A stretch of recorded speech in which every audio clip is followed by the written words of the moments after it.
including demarcation of electoral areas at local government level, the organization of polling stations, mapping of personages. To do is to make sure, for instance, that on events of this nature and others, that there is sign language interpretation or MVS.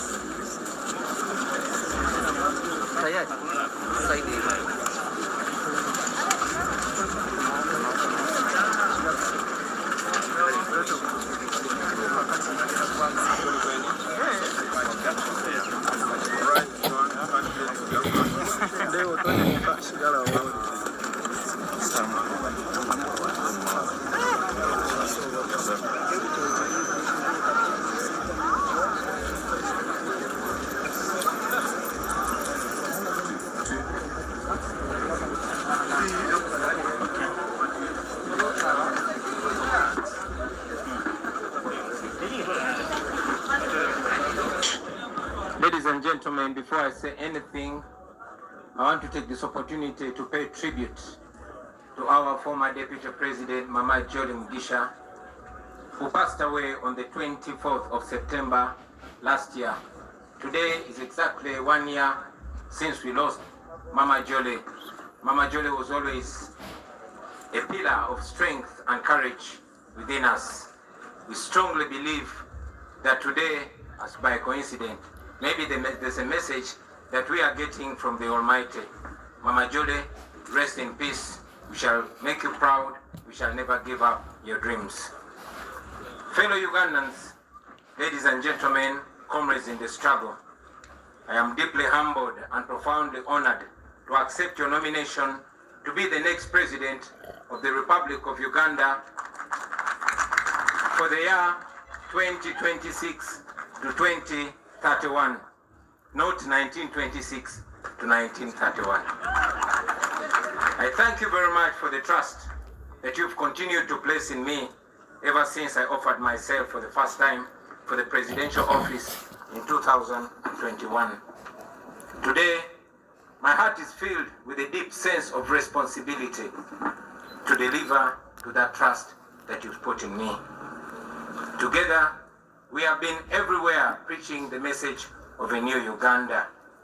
And today, with this nomination, we start on the final phase of our mission to freedom and true independence. Since our nation was born in 1962, every change of leadership has been written in blood. The blood and sacrifice of the common people of Uganda, the citizens of Uganda, and yet the leaders who always promised liberation have always delivered oppression. For 40 long years, one man and a small group of his relatives and friends have ruled our country on gunpoint. They have looted our nation and turned every institution of government into a tool of oppression. They have reduced the citizens of Uganda into slaves on their own land. They have reduced all of us into beggars, and they've turned our poverty into a tool of control. And yet, our country is not poor. Our country cannot fall down. Our country will stand firm. Ladies and gentlemen, our country is fertile. Our people are hardworking and enterprising. We are rich in creativity. We are resourceful. We are energetic. We are young and we are promising. Our country is one of the richest countries on the planet in terms of natural resources. So, my brothers and sisters, our problem is not lack of wealth. Our problem is lack of leadership. Leadership that serves the people instead of terrorizing them and exploiting them. Leadership that seeks to uplift the citizens instead of enslaving them. Sisters and brothers, this is not the first time that we stand before you with a dream of a new Uganda. We first made our attempt 5 years ago in 2021. Hundreds of our brothers and sisters were tortured. Many of them were arrested and they are still in prison as we speak right now.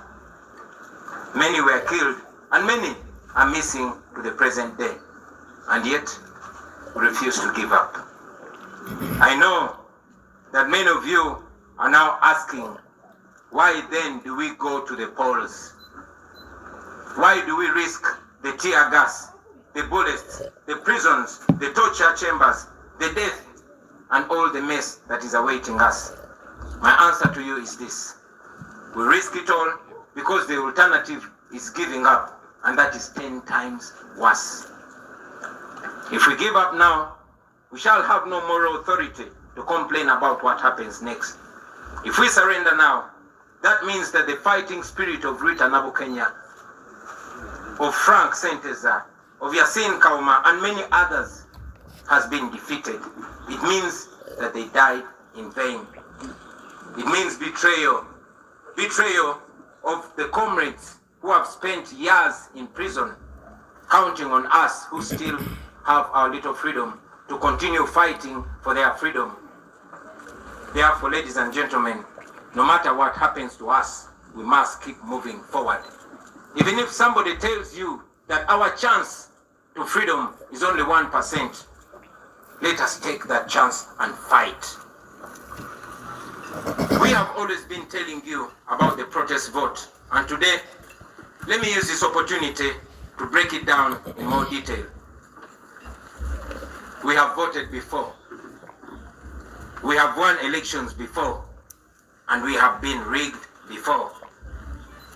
But the election this time is no usual election, brothers and sisters.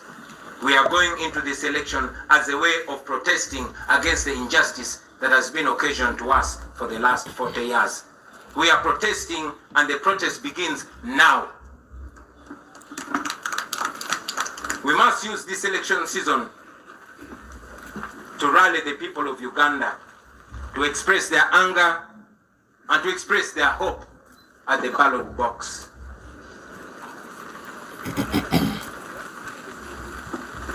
We are going to use this election to protest legally.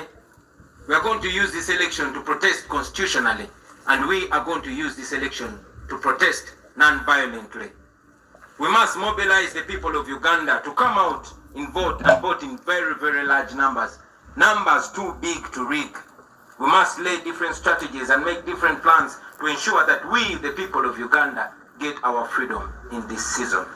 Now, to our brothers and sisters in the diaspora, you, brothers and sisters, the Ugandans in the diaspora, you send so much money. You send more than $2 billion back to Uganda every year.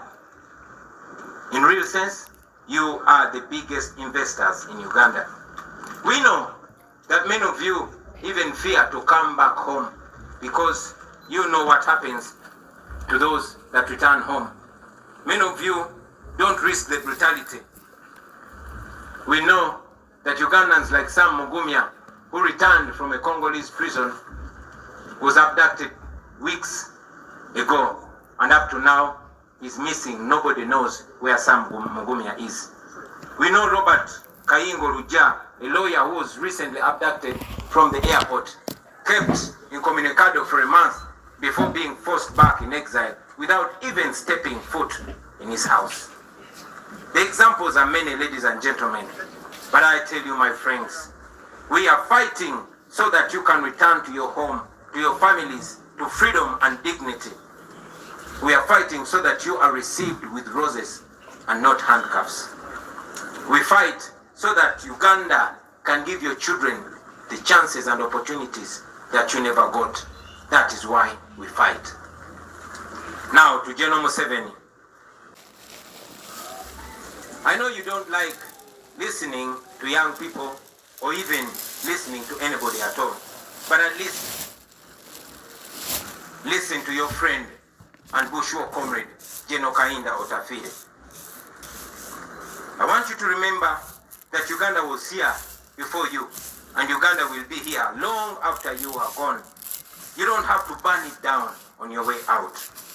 The best guarantee for your legacy, for your security, and for what you and your people have earned in the last 40 years is to allow a peaceful, orderly, and democratic transition of power. That opportunity is available because we are not vengeful people. We still believe in peace. We still believe in justice. And yes, we believe in reconciliation. All we want is a free and fair election. No military violence, no police brutality. That is not too much to ask for. Let this election not be a military operation. Let this be a democratic election. That should not be too much to ask for. You are aware that for the last 5 years, your regime has done everything to break our spirits. They tried to silence us, but we are even louder. We are not giving up. And you know that you cannot defeat people who don't give up. Now to fellow Ugandans, I don't need to tell you that the 2026 election is already not fair. You have seen General Museveni's son, who is also head of our military, promising to kill our people in order to guarantee 80% of the vote to his father. He also said that during these presidential campaigns, we will be forcefully guarded by his private militia, the SFC. The same SFC which is responsible for abducting and torturing our supporters. So as we go for this campaign, it's like walking into the shadow of the valley of death. But I say to you, comrades, fear no evil, because the Lord Almighty is with us. I say to you, brothers and sisters, that we shall walk, but not get tired. We shall suffer, but we shall not die. It will be painful, but we shall win in the end. We shall reach a new Uganda. We have no doubt about that. We shall reach in a Uganda where you will move in town and not see guns on the streets. In a Uganda where security will be protecting the citizens and not terrorizing them. A Uganda where teachers, soldiers, health workers, and other workers are paid promptly and adequately.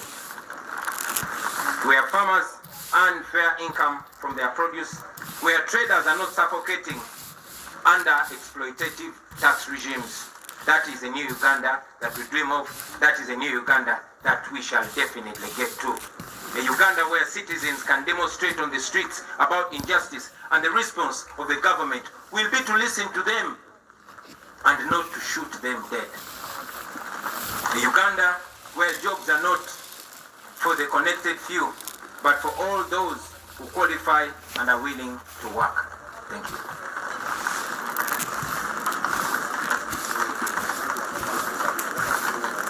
In the coming days, ladies and gentlemen, we shall unveil our manifesto, and we shall go ahead to paint a clear picture of that new Uganda that we dream of, that new Uganda that we believe.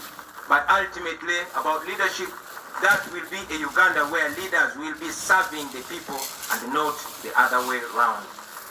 I tell you, my friends, that Uganda is possible in our lifetime. And with your courage, with our sacrifice, and with the grace of God, we shall reach that new Uganda. Now, as the National Unity Platform, even with the little resources that we had for the last 4.5 years, we have already demonstrated that we are able to use less and achieve more. We have managed to acquire the biggest political party headquarters in Uganda. We have launched the first school of leadership, and we have gone ahead to groom leaders at no cost to them. Leaders that will uphold our values and offer leadership to the next generation after we retire. We have supported families of political prisoners and missing comrades. We have refused to be compromised. We have held onto our principles even when it has come at great personal cost. We have pursued and secured sanctions against those who steal from our people and against those who oppress our people. We have kept the struggle alive and we are growing even stronger. Now to the international community. Uganda's freedom is not only for Ugandans. Uganda's freedom is for everybody. If Ugandans are safe, if Ugandans are not safe, neither are our neighbors, nor the international dwellers or the international community that always receives us when we go seeking for asylum. Please stand with us as we stand for democracy and human rights. Now to our senior comrade, Dr. Kiza Besije, to our brothers Alex Wise from Fumbiro, Comrade Bobby Young, Eddie Mutwe, Achileo Chivumbi, Machete, Gaddafi and all other political prisoners, we honor you, we think about you, we pray for you, and we are fighting for you. To your families and every Ugandan that has been affected in this struggle, please don't lose hope. Your suffering will never go in vain. Now finally, to the comrades that I will be moving with on this campaign trail, the foot soldiers, the ordinary citizens of Uganda who have nothing else to offer to their country but their selves, their bodies. First of all, I thank you, brothers and sisters. We have stood together through the tear gas, through the bullets, through the beatings, through the abductions, through the courts, through the prison walls, and through the funerals. You have been my shield. You have been my eyes. You have been my courage. You have been my strength. You have been my friends, my true friends. Today, as we go into what is likely to be an even more violent campaign, I will be relying on you, my friends. We are embarking on a long walk to freedom. Whatever lies ahead of us is going to test everything that we are and everything that we stand for. But I guarantee you, brothers and sisters, freedom will come at the end of the day. Because after all, freedom never comes easy. Our grandparents shed blood for the independence of this country 62 years ago. Our parents shed blood for what they believed was a liberation 40 years ago. Our comrades in this very generation are in prison for this very struggle. They've shed blood for this struggle. Many of them are missing and they don't even have graves for this struggle. Let us carry them in our hearts. Let us carry them in our minds. Let us do this in their name. Brothers and sisters, the same courage and discipline that has kept us going since 2017 should be the same courage and discipline to carry us through this campaign. Your duty in this campaign, I must remind you, will not be to protect me. Yes, your duty in this campaign is not to protect me. It is to protect yourselves. It is to protect each other. It is to protect those ordinary people that come to support us on our rallies. I request you to be vigilant in every village that we shall enter and on every rally that we go to. Please be very solid and be very sober. Please be very calm and be very disciplined. Hope for the best, but prepare for the worst. Be careful, but don't show fear, because this regime wants us to be fearful. My brothers and sisters, I want you to understand what we are fighting for. We are fighting for a better Uganda. We are fighting for the farmers, for the border riders, for the young graduates who have no jobs. We are fighting for the ghetto people, those ghetto youth whose future is being stolen away in exchange for a few shillings. We are fighting for the ordinary children whose future is empty and we want to give meaning to. We are fighting for those police officers who are ordered to brutalize you because you are fighting for their children's future. And afterwards, they have to return to their uniport, to an empty house, to children with no school fees, and to a family with no health insurance. Please don't look at them as your enemies, because they are not your enemies. They are victims too. They also wish that things can change someday. Brothers and sisters, if we succeed, this country will be free and things will change forever. It will never be the same again. Unfortunately, if we don't succeed, nobody will ever believe that we did our best. That will mean that we are condemning our children, those that are born and those that are unborn, to slavery. And that is not what we should be doing. Therefore, brothers and sisters, failure is not an option. We must get our freedom, or at least die trying to get our freedom. I don't know how much danger is awaiting us on this campaign trail, but I know that we are going to keep moving with hope and faith. We are carrying the hope of our entire generation, a hope of millions and millions of Ugandans. Brothers and sisters, I want you to understand that this that we are carrying on our shoulders is a historical responsibility. So prepare yourselves. Hug your loved ones one more time and tell them that we are going to war. We are going to a war that we never chose. A war that we are not even trained for, but a war that has been imposed on us by our oppressors. We are facing an enemy that is armed to the teeth. And we are facing the enemy bare-handed, only armed with the truth and God. We are fighting this because it is a duty that we must take on. We are fighting for our God-given right to live as human beings in our own country. We will never retire. We will never give up. We will fight until we are free. And I'm sure we shall be free in the end. This is not a matter of when, but it's not a matter of if. This is a matter of when. And we know that we are going to achieve our freedom. Brothers and sisters, I want to conclude by guaranteeing to you that are here with us and all Ugandans all over the world that in the end, we shall be free. In the end, everything is going to be all right. And if everything is not all right yet, then that will not be the end. Thank you very much for God and my country.